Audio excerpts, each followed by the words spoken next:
Hola, ¿cómo están? Bienvenidos a una edición más aquí en el canal de Jesús Escobar Tobar. Y en esta ocasión vamos a platicar sobre el futuro de Morena, esta organización política que, digamos, ha ganado muchas de las elecciones del 2018 para acá, pero que está enfrentando algunos vicios y que, sobre todo desde que entró el nuevo gobierno con el relevo de Claudia Sheinbaum, se han vuelto más cínicos muchos de estos perfiles. Y creo que amerita una reflexión por cómo se están manejando y qué podemos esperar del futuro de Morena ya sin Andrés Manuel López Obrador. Y lo comento por algunos casos específicos. Uno tiene que ver con este nombramiento de Laida Sansores en Campeche de Jorge Luis Lavalle, un ampón probado vinculado al caso Odebrecht. Y el otro caso que también llama la atención pues es el pleito que tuvieron Adán Augusto López y Ricardo Monreal, dos de los caciques de la 4T, pues que se tiraron a matar y tuvo que ahí intervenir la Secretaría de Gobernación, Rosa Isela Rodríguez, para tratar de calmar las aguas. ¿Hasta qué punto esta cohesión de Morena va a ser posible en el mediano y largo plazo? Pues es un asunto todavía por verse, debido a que hay varios factores que desde mi punto de vista tienen que ver con algunas dinámicas que han estado siguiendo en los últimos años, pero que lejos de revertir, están profundizándose y cada vez asumiendo posturas más cínicas. Vamos a empezar con lo de Adán Augusto López, quien desde la tribuna del Senado de la República denunció algunos de los negocitos millonarios que tenía Ricardo Monreal, quien hoy es el coordinador de la bancada de Morena en Cámara de Diputados, pero que en la legislatura anterior fue el coordinador de Morena en el Senado. Y Adán Augusto básicamente lo acusó de malversación de fondos, de desviar dinero del Senado de la República, más o menos por algunos cientos de millones de pesos, por dos temas. Uno era contratos para tener un archivo en el estado de Hidalgo de algunos documentos del Senado de la República. No sabemos exactamente qué documentos, pero por ahí lo deslizó de manera muy contundente Adán Augusto López, hasta mencionó el nombre de las empresas y demás. Y el otro tema tenía que ver con la gestación o la administración de contratos para darle mantenimiento a los elevadores en el Senado, ¿no? Eran contratos, cada uno de más o menos 90, 100 millones de pesos aproximadamente, no recuerdo si exactamente la cifra, pero era por ahí. Y amenazó con que iba a dar a conocer algunos otros de estos negocios de Ricardo Monreal en el Senado. El pleito empezó porque desde la Cámara de Diputados se le recortó más o menos 100 millones de pesos, 130 millones de pesos si no me equivoco, al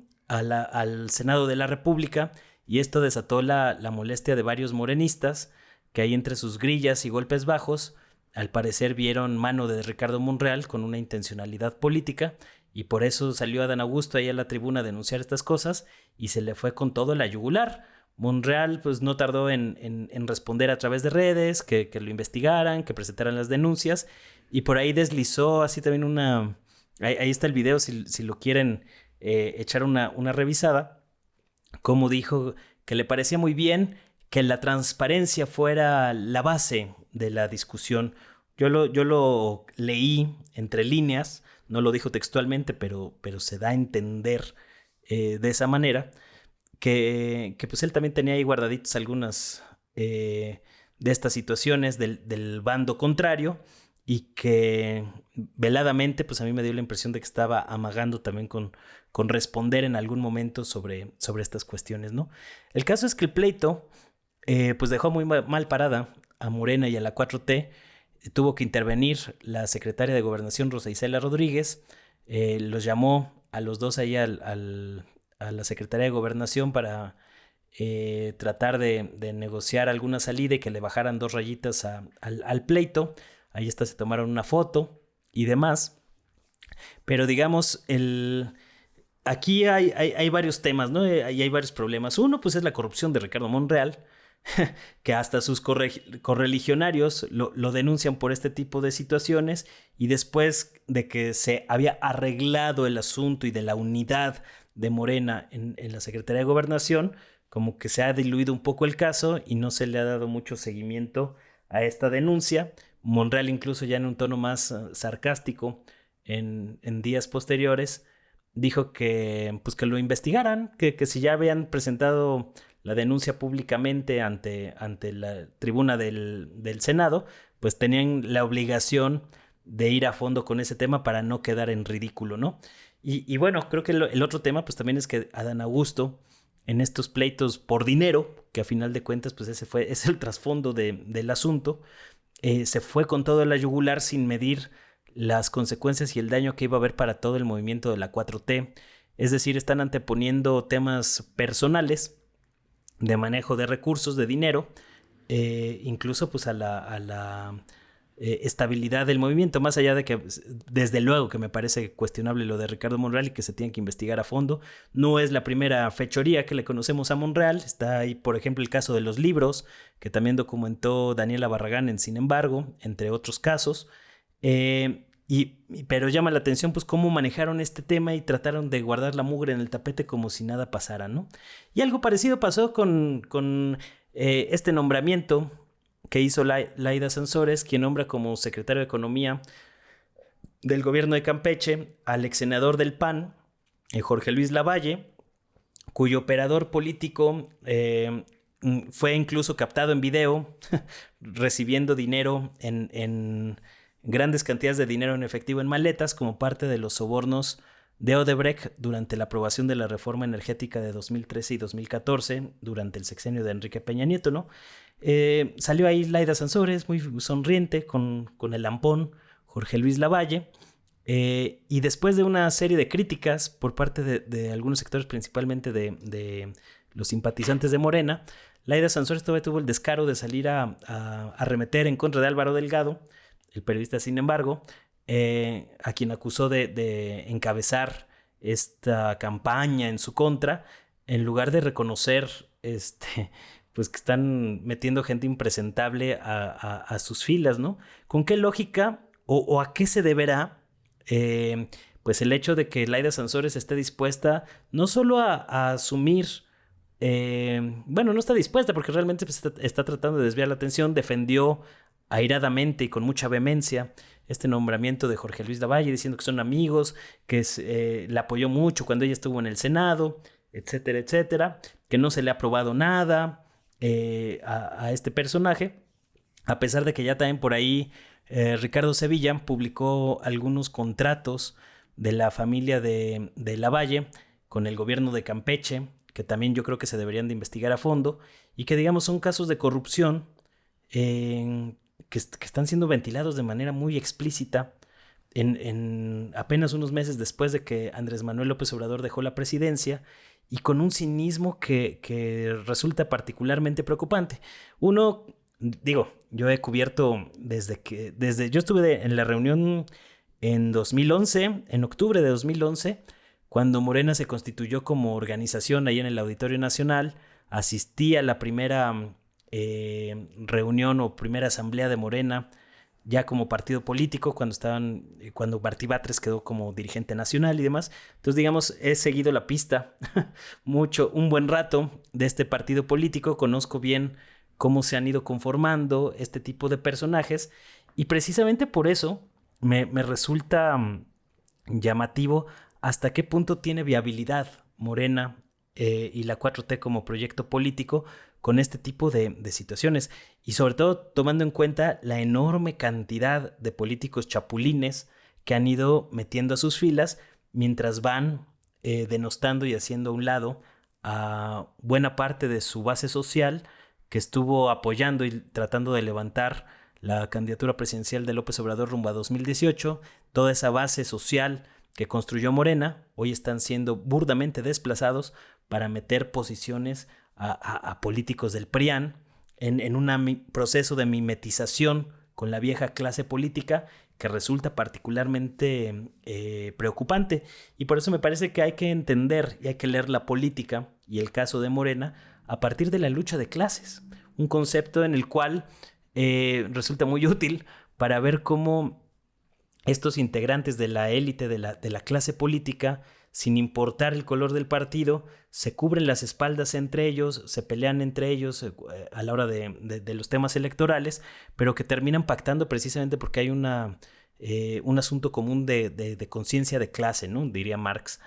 Y me parece que eso es exactamente lo que estamos viendo, por ejemplo, en el caso de Laida Sansores con Lavalle, dos amigos que se hacen ahí en el Senado como si fueran al colegio y que de repente ya están ahí involucrados en nombramientos públicos bastante cuestionables. Da la impresión de que incluso Laida Sansores metió ahí a Lavalle precisamente para hacer una serie de maniobras económicas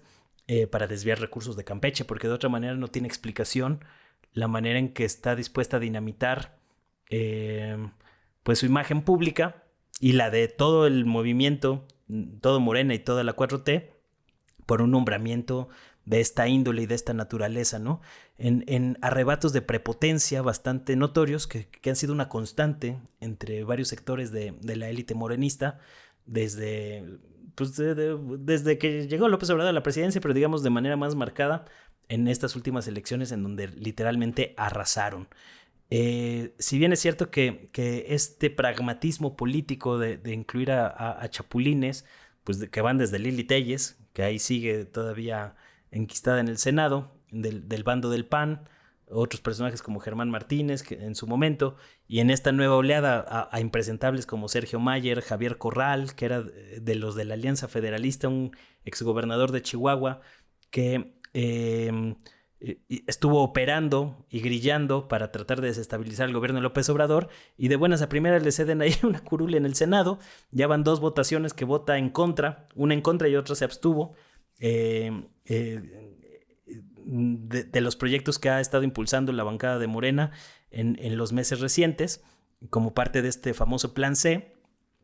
Y en lugar de Corral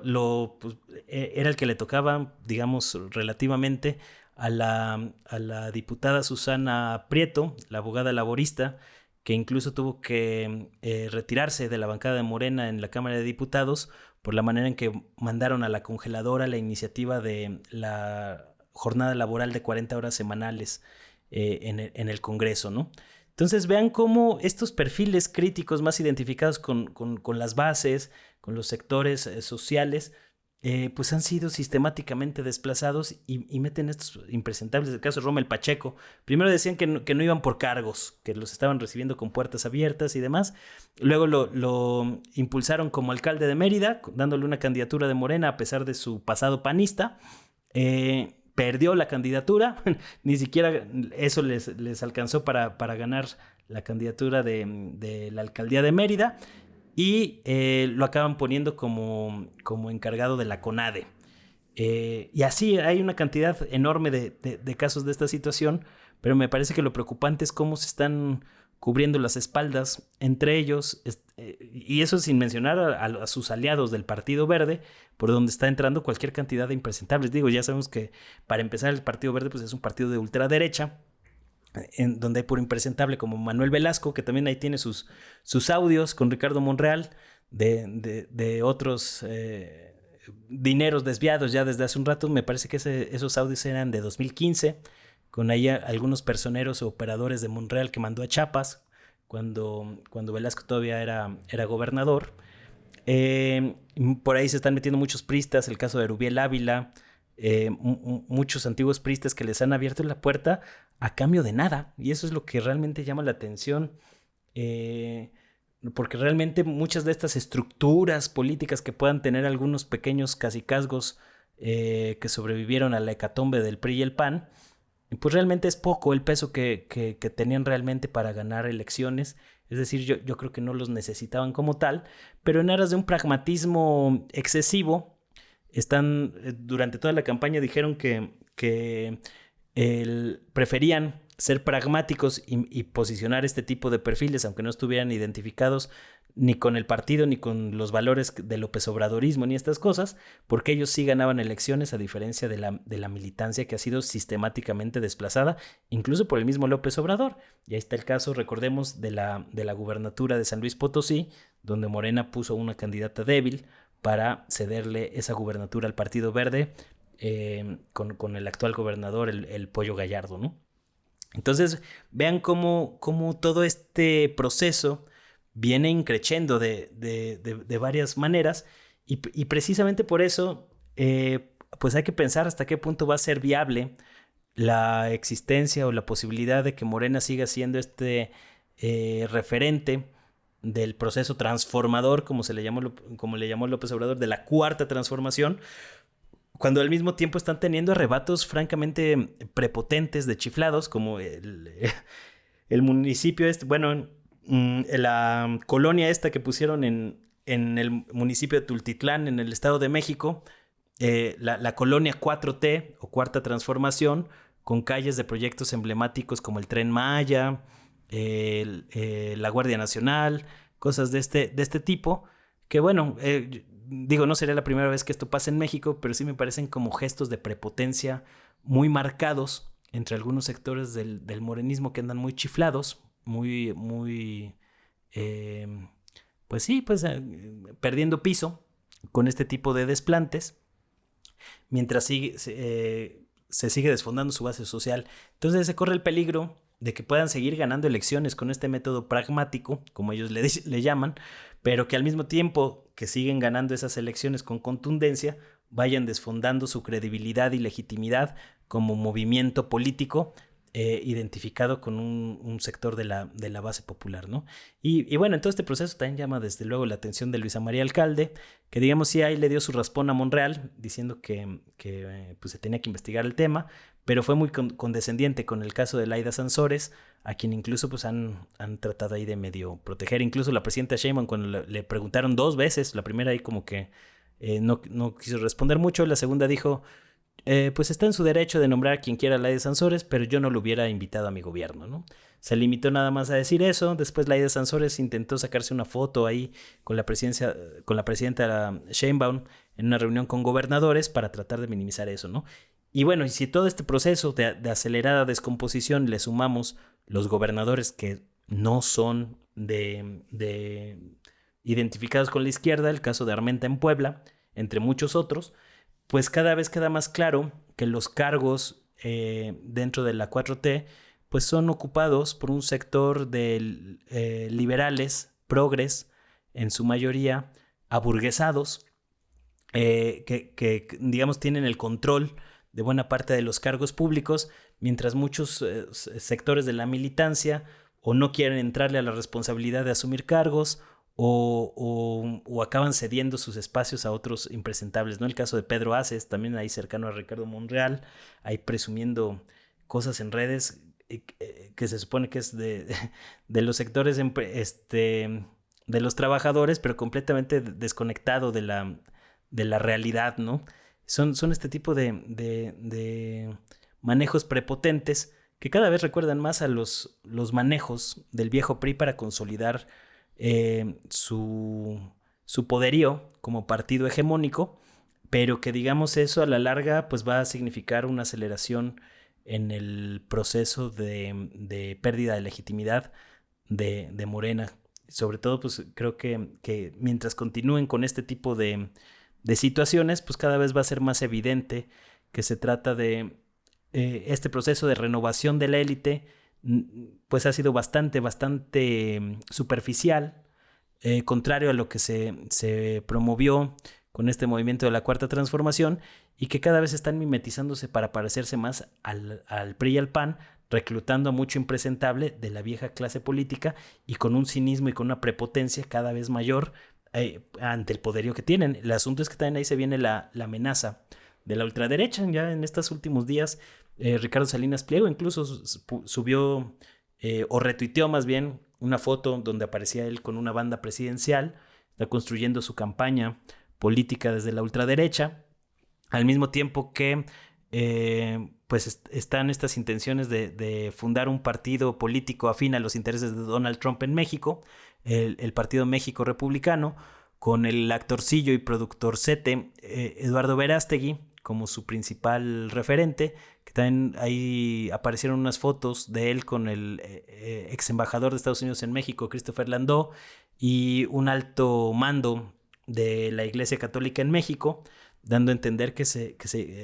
una una alianza implícita a partir de la imagen de la Virgen de Guadalupe, ahora que fue el 12 de diciembre. Entonces, digamos, la ultraderecha está tratando de articularse a partir de estas vías. Debería ser un escándalo que un partido mexicano, un partido político mexicano,